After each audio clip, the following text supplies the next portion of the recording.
Julio, que de la torcida del gremio de Porto Alegre, va. Yo me argentinizo, estoy con el Coco, con D'Alessandro y acá de Córdoba Volante. Muy mal jugador, Volante. Los dos son muy buenos. Bueno, hablar para ustedes de iatrogenia y endoscopía, la eficacia del cierre endoscópico de las perforaciones y fístulas. A mí me dejaron a mí las complicaciones de los endoscopistas, porque hasta entonces era la complicación de los cirujanos, que lo mostró Navarrete y mostró Piazzi. ¿Qué es una complicación endoscópica? Siempre, la pregunta es, siempre ¿la culpa es nuestra o es del acaso? La culpa es de los dos, una parte nuestra, otra parte del acaso. Por esto este video, para que ustedes vean, elegí a Brad Pitt, que es el más parecido conmigo, entonces lo elegí a él. Ustedes ven, mira, escapó, no pasó nada. O sea, hay que mirar para los dos lados. No es solo la coincidencia de la mala suerte que causan las complicaciones. ¿Qué complicaciones tenemos nosotros? Este es el gran miedo de los endoscopistas, la perforación de esófago. La gran mayoría es iatrogénica, la más gran causa. 2/3 de las perforaciones esofágicas son provocadas por nosotros endoscopistas. Pero un cuerpo extraño puede provocarla. Síndrome de Boerhaave, que nunca vi en mi vida, puede provocarlo. Trauma, accidente, nunca vi, Quito, ¿qué quieres que haga? Trauma, accidente de coche, provocando perforación de esófago. Ya vi, pero no Boerhaave. Y las fístulas esofágicas, que en general no son causadas por nosotros, sino por los cirujanos. Las perforaciones de estómago, muy raramente el endoscopista la va a causar en una endoscopía diagnóstica, pero esto puede pasar en colangio, está descrito, y en general en pacientes con hernia tal que se entra en la cavidad abdominal. Y en las endoscopías terapéuticas como dilatación, lo mostró el doctor Piazzi, paciente que va a hacer una polipectomía, una resección endoscópica de mucosa, hasta está descrito barotrauma por argón, causando perforación de esófago. Y el esófago, ustedes van a ver que es el más bonzinho, el más tranquilito del órgano que responde a la perforación, hasta punto que nosotros en examen rutineramente, yo una vez por semana por lo menos hago una PEG, una gastrostomía endoscópica percutánea, y perforamos el esófago y no pasa nada. Y se hace cistogastrostomía, cistoduodenostomía en páncreas, lo perforamos al estómago y en general no pasa nada. Entonces el estómago es mucho más tranquilo en la perforación do que los otros órganos, en especial el colon, que no voy a abordar. Las perforaciones duodenales, a veces nosotros médicos, como de abajo, somos las manos de Dios, a veces 8 años después somos la mano del diablo, como esta foto de Maradona en el 94, es un gol contra Grecia, eso no me acuerdo. Y las perforaciones duodenales pueden ocurrir post-papilotomía, que es común, o en el propio duodeno lejos de la zona de la papilotomía, en un gastrectomizado veloz puede hacer un chicote, un rechazo puede acontecer, o el pasaje por tumores de páncreas o post-polipectomía, PC dilataciones en el duodeno. El duodeno es mucho más finito que el estómago y que el esófago, principalmente que el estómago. Y las fístulas postoperatorias serán divididas en postbariátrica y otras anastomosis. El más común hoy que vemos y tratamos son de las postbariátricas.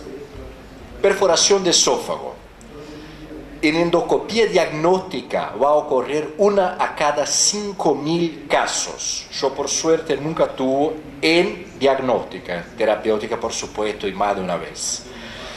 En post-Senker puede acontecer paciente con osteófitos cervicais, con neoplasias o estenosis. Esta es una serie alemana publicada por Zieg en el 2001. Y en endoscopía terapéutica, alrededor del 3%, el doctor Piazzi nos colocó 4, es igual, de los casos con acalasia, y el 0,3-0,4% de los pacientes sometidos a dilatación con bujías. Puede ocurrir cuando se saca un cuerpo extraño, ya pasó conmigo una vez, postmucosectomía, polipectomías, etcétera, etcétera, es lo que se puede ocurrir.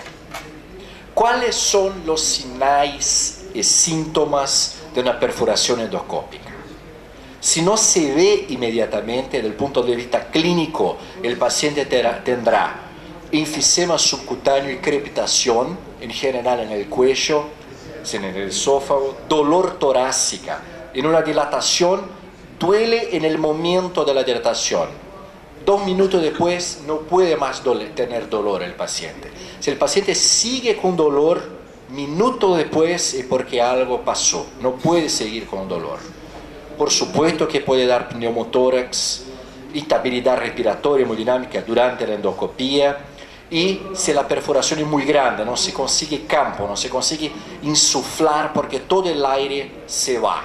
Y sinais tardíos, cuando hay la infección, ahí sí es una situación de riesgo de vida muy grande para el paciente. Algunos principios son fundamentales en el manejo de las perforaciones endoscópicas como un todo.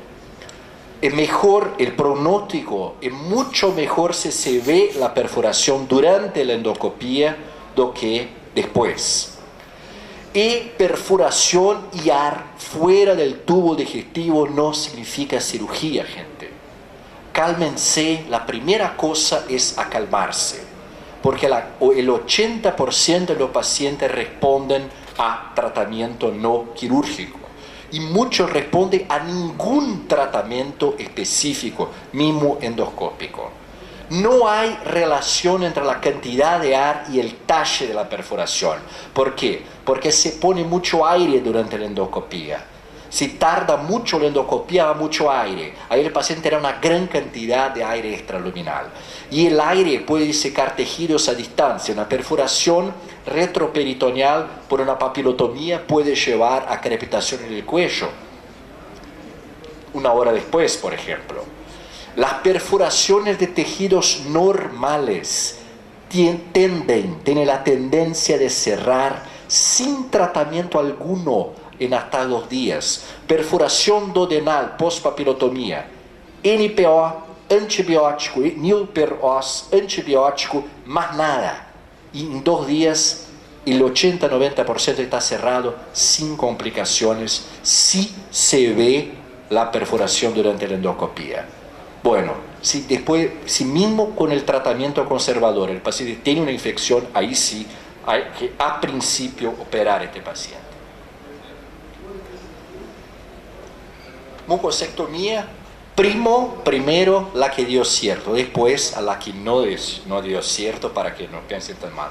Ciertamente me eligieron esta charla porque hace algunos años di una charla de perforación gástrica mostrando un caso mío de mi primera mucosectomía gástrica. Es una mucosectomía en un Barrett. Saqué hace algunos años ambulatorialmente, el paciente fue a casa después del procedimiento, se inyecta. Después, si eleva la lesión, nosotros hacemos mucosectomía con doble canal. Si eleva la lesión, es un adenocarcinoma, ya vino encaminado por un colega de Bento Gonçalves, una ciudad de colonia italiana. Este es un paciente de origen italiana también. Y se saca después la lesión. Y ustedes van a ver por qué se puede pasar perforación después. Porque la mucosectomía tiene que mostrar la muscular y mucosa, él saca la submucosa. Y un poquito más, un error, por ejemplo, usar corriente de coagulación en vez de corte en el esófago puede no dar problema. Esta es la que dio cierto, entonces hay que mirar la muscular y mucosa. Siguiendo, la que no dio cierto. Uso de CAP, un colega. Uso CAP provocó esta perforación que vi acá en el canto izquierdo, perdón. Opa.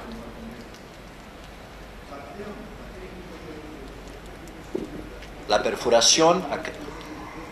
Puxa.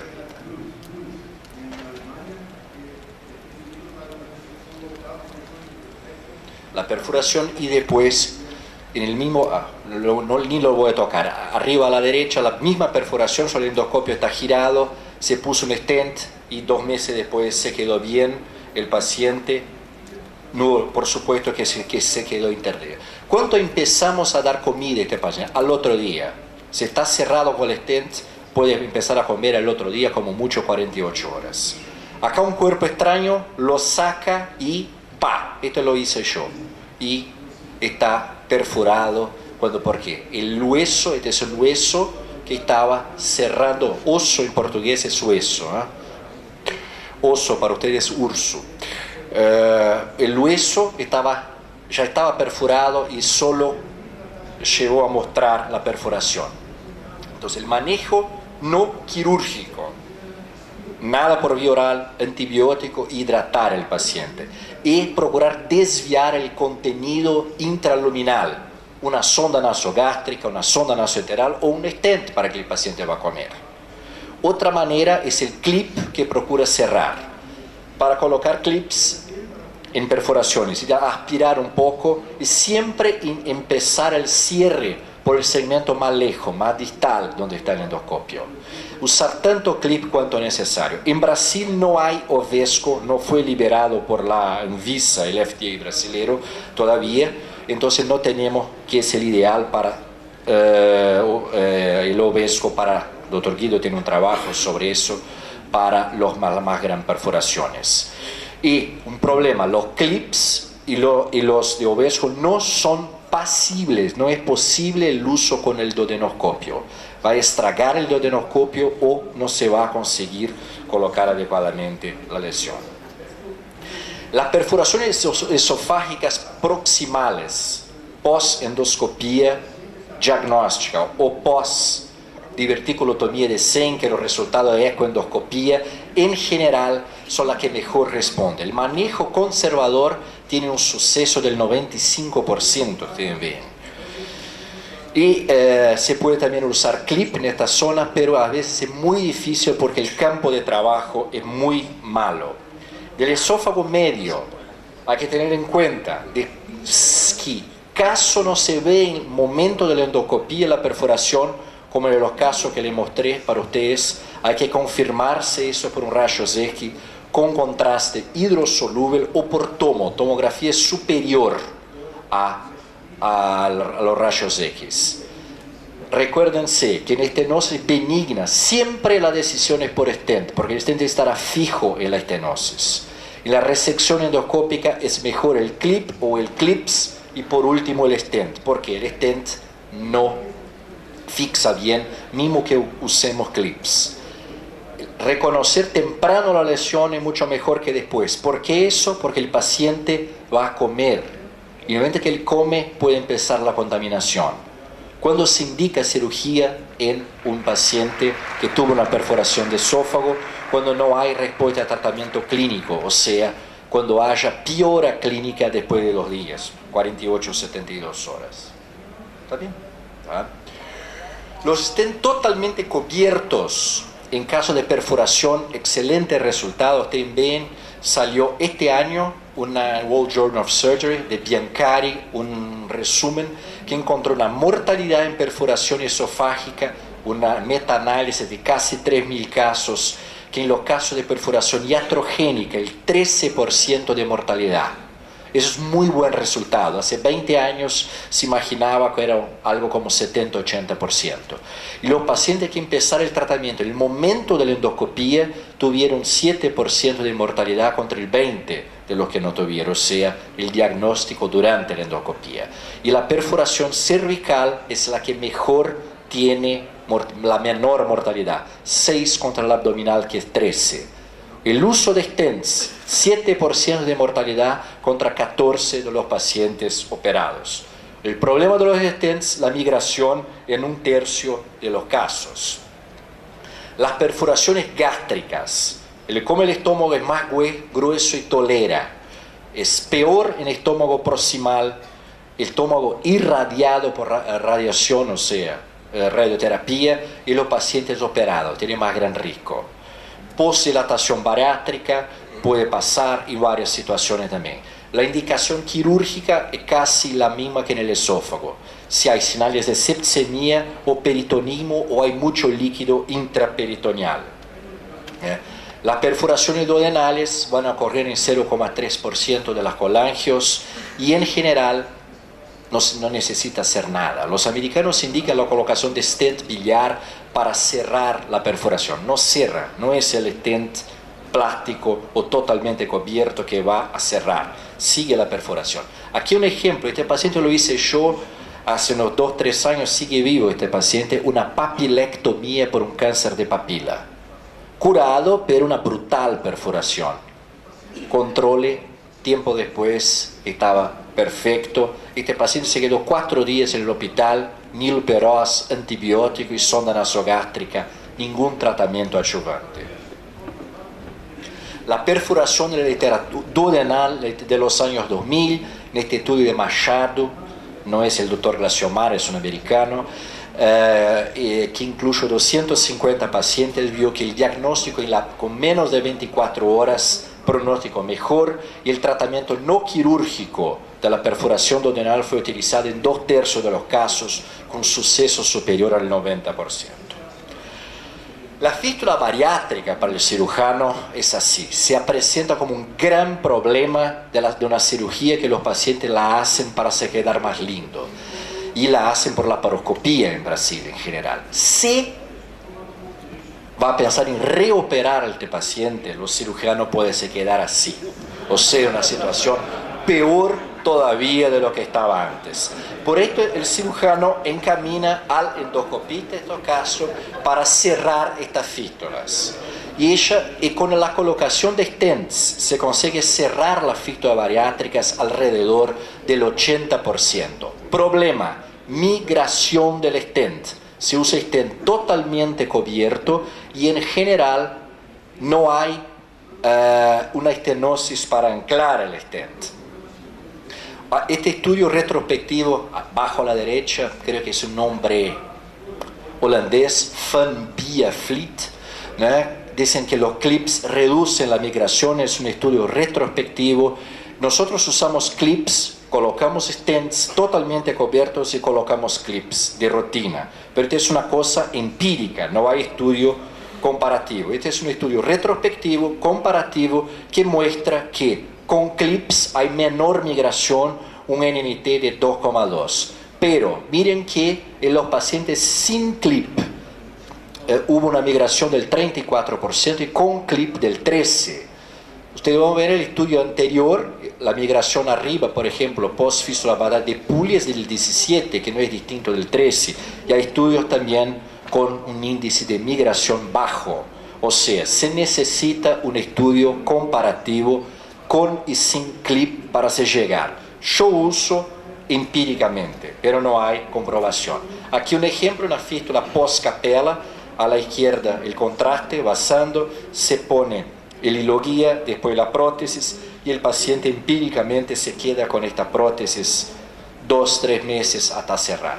Esto lo publicamos hace algunos par de años en Gastrointestinal Endoscopy. Desconexión esófago-jejunal. Había una distancia de más de 1 centímetro entre el esófago y el jejuno de un paciente gastrectomizado total y con una prótesis colocada sin clip a época conseguimos la resolución del problema. El mensaje final es que hoy el tratamiento de las fístulas y perforaciones es primariamente no quirúrgico, en especial endoscópico. Los clips para las pequeñas fallas, hasta 30% de la luz del órgano. Los TENS para los rasgos mayores y con la cirugía para los aún más grandes. Muchas gracias y estoy abierto para preguntas. Bueno, les agradezco mucho la atención a los presentes, a los expositores. Nos quedamos sin tiempo porque en apenas 2 minutos tiene que empezar otra sesión acá. Lamento porque nos queda sin la discusión final. Gracias a todos.